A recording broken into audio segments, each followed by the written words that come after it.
तुम्हाला काय वाटतं? 28 जानेवारीला झालेला तो विमान अपघात खरंच अपघात होता की त्यामागे एखादा मोठा कट रचला गेला होता? आणि जर मी सांगितलं की आता 3 महिन्यानंतर सगळं सत्य एका व्हिडिओमधून बाहेर आलंय, तर मित्रांनो, आज आपण एका अशा घटनेचा सखोल मागोवा घेणार आहोत ज्याने केवळ महाराष्ट्रालाच नाही तर संपूर्ण देशाला हादरवून टाकलं. 28 जानेवारी हा दिवस फक्त एक तारीख नाही, तर लाखो लोकांच्या भावनांशी जोडलेला एक काळा अध्याय आहे. त्या दिवशी जे घडलं त्यानंतर अफवा, चर्चा, आरोप प्रत्यारोप यांचा अक्षरशः पूर आला. Social media, news channels, WhatsApp groups सगळीकडे एकच विषय. खरंच काय घडलं? पण आता 3 महिन्यानंतर काही असे पुरावे समोर येत आहेत जे या संपूर्ण प्रकरणाचं चित्र पूर्णपणे बदलून टाकतात. आजच्या या व्हिडिओमध्ये आपण जाणून घेणार आहोत त्या दिवसाचा पूर्ण घटनाक्रम, अफवांचा खेळ कसा रचला गेला, सरकारी रिपोर्टमधील धक्कादायक खुलासे आणि सर्वात महत्त्वाचं म्हणजे जय पवार यांनी समोर आणलेला व्हिडिओ नेमकं काय सांगतो. 28 जानेवारी महाराष्ट्रासाठी काळा दिवस. मित्रांनो, सकाळची वेळ, लोक आपापल्या कामाला निघाले होते आणि अचानक एक ब्रेकिंग न्यूज येते. विमान अपघात, मोठी दुर्घटना. काही मिनिटातच नाव समोर येतं आणि संपूर्ण महाराष्ट्र स्तब्ध होतो. लोकांनी टीव्ही लावले, मोबाईल हातात घेतले. प्रत्येकजण एकच प्रश्न विचारत होता, हे खरं आहे का? त्या दिवशी सोशल मीडियावर हजारो पोस्ट्स व्हायरल झाल्या. काही लोक रडत होते, काहींना अजूनही विश्वास बसत नव्हता. एका गावातील एक वृद्ध व्यक्ती म्हणाला होता, दादा असे अचानक जाऊ शकत नाहीत, हे काहीतरी वेगळंच आहे.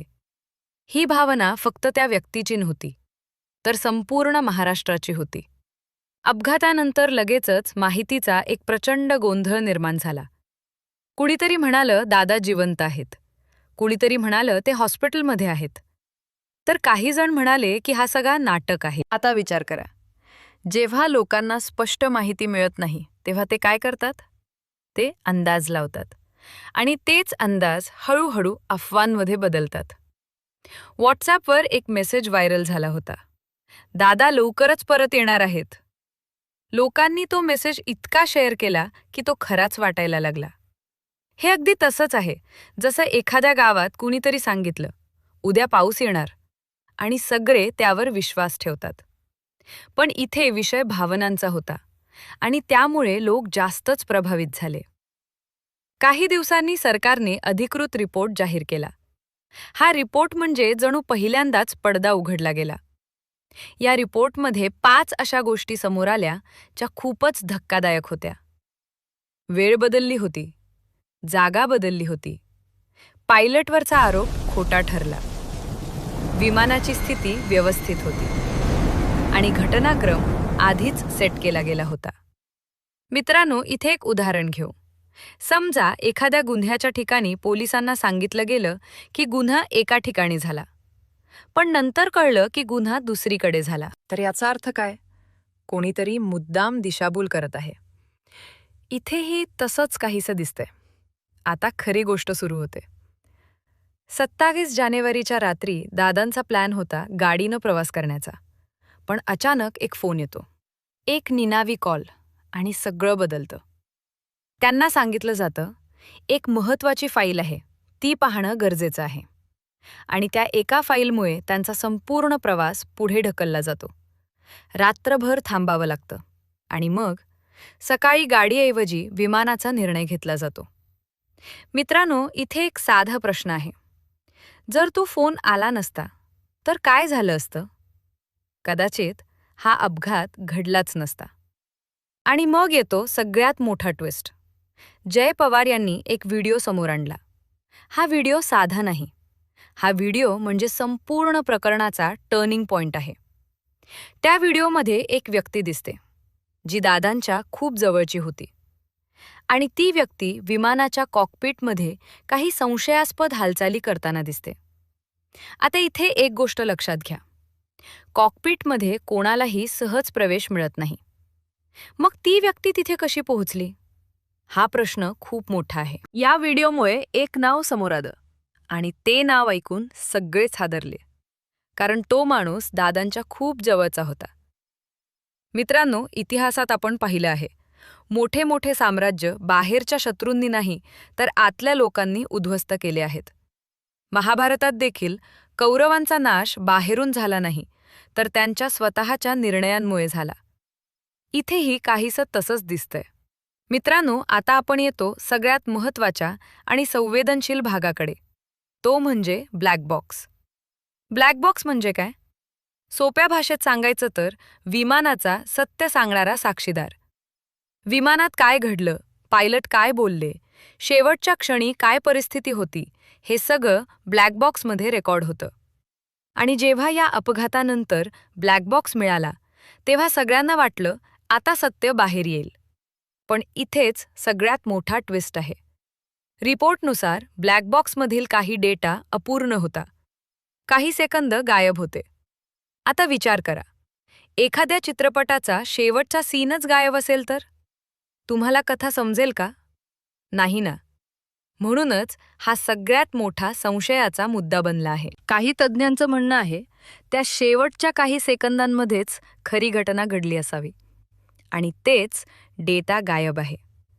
याचा अर्थ काय? कोणीतरी जाणीवपूर्वक डेटा हटवला असू शकतो. आता दुसरा मोठा मुद्दा. तांत्रिक बिघाड रिपोर्ट सांगतो की विमान व्यवस्थित होतं. मग अचानक ते कसं कोसळलं? तज्ज्ञांच्या मते विमानाच्या इंधन प्रणालीमध्ये आणि ट्रान्सपॉन्डरमध्ये काहीतरी छेडछाड झाली असावी. उदाहरण घेऊ. समजा तुम्ही बाईक चालवत आहात आणि अचानक ब्रेक काम करणं बंद करतात. तर तुम्ही काय कराल? काहीच नाही, कारण तुमच्या हातात काहीच राहत नाही. तसंच काहीसं पायलट्सबरोबर झालं असावं. त्यांनी शेवटच्या क्षणी कंट्रोल घेण्याचा प्रयत्न केला, पण विमान त्यांच्या हाताबाहेर गेलं. मित्रांनो, आता आपण त्या गोष्टीकडे येतो जी ऐकून प्रत्येकाला धक्का बसलाय. तो म्हणजे मास्टर माइंड हा दादांचा जवळचा माणूस असू शकतो. हा मुद्दा खूप मोठा आहे. कारण बाहेरचा शत्रू ओळखता येतो, पण घरातला शत्रू ओळखणं खूप कठीण असतं. इतिहासात बघा, मुघल काळात अनेक राजांना त्यांच्या स्वतःच्या माणसांनी धोका दिला. शिवाजी महाराजांच्या काळातही गुप्तहेर आणि विश्वासघातकी होते. म्हणजेच सत्ता आणि राजकारणात विश्वासघात नवीन गोष्ट नाही. पण जेव्हा तो आपल्या आवडत्या नेत्याबरोबर घडतो, तेव्हा तो अधिक वेदनादायक ठरतो. मित्रांनो, आजच्या काळात सोशल मीडिया खूप मोठी ताकद आहे, पण त्याचबरोबर ती एक धोकादायक शस्त्रसुद्धा आहे. या प्रकरणात आपण पाहिलं की ती सहजपणे अफवा पसरवल्या गेल्या. बनावट व्हिडिओ, एडिट केलेले फोटो, खोट्या बातम्या. लोकांनी ते सगळं खरं मानलं. का? कारण त्यांनी व्हेरीफाय केलं नाही. म्हणूनच एक महत्त्वाचा धडा. जे काही पाहता ते लगेच विश्वास ठेवू नका. आता सगळ्यांच्या नजरा आहेत त्या CID तपासावर. जर हा व्हिडिओ अधिकृत पुरावा मानला गेला तर पुढील काही दिवस खूपच मोठे ठरतील. अटक होऊ शकते, चौकशी होऊ शकते, मोठी नावं समोर येऊ शकतात आणि कदाचित या प्रकरणाचा पूर्ण सत्यही बाहेर येऊ शकतो. मित्रांनो, या सगळ्या प्रकरणात सर्वात जास्त प्रभावित कोण झाले? सामान्य जनता. ज्या लोकांनी दादांना प्रेम दिलं, ज्यांनी त्यांच्यावर विश्वास ठेवला, आज तेच लोक उत्तर शोधत आहेत. काहींना राग आहे, काहींना दुःख आहे आणि काहींना फक्त न्याय हवा आहे. एका तरुणाने कमेंट केली होती, आम्हाला फक्त सत्य हवं आहे, कोणत्याही परिस्थितीत. आता शेवटी एकच प्रश्न उरतो. हा अपघात होता की एक प्लॅन केलेला कट? दोन्ही शक्यता अजूनही आहेत, पण जे पुरावे समोर येत आहेत ते पाहता संशय वाढत चाललाय. मित्रांनो, पुढील 48 तास खूप महत्त्वाचे आहेत. या काळात नवीन पुरावे समोर येऊ शकतात. CID निर्णय घेऊ शकते आणि संपूर्ण प्रकरणाची दिशा बदलू शकते. म्हणूनच सगळ्यांच्या नजरा या केसवर आहेत. मित्रांनो, या संपूर्ण प्रकरणातून एक गोष्ट स्पष्ट होते. सत्य लपवता येतं, पण कायमचं नाही. 3 महिने लागले, पण आज सत्य बाहेर यायला सुरुवात झाली आहे. आता पुढे काय होणार? कोण अडकणार? कोण वाचणार? हे सगळं पुढच्या काही दिवसात स्पष्ट होईल. मित्रांनो, तुम्हाला काय वाटतं? हा अपघात होता की एक मोठा कट? तुमचं मत खाली कमेंटमध्ये नक्की लिहा. व्हिडिओ आवडला असेल तर लाईक करा, शेअर करा आणि आपल्या चॅनलला सबस्क्राईब करा. कारण पुढील अपडेट्स खूप मोठे असू शकतात आणि ते तुम्हाला सर्वात आधी इथेच मिळणार आहेत. धन्यवाद.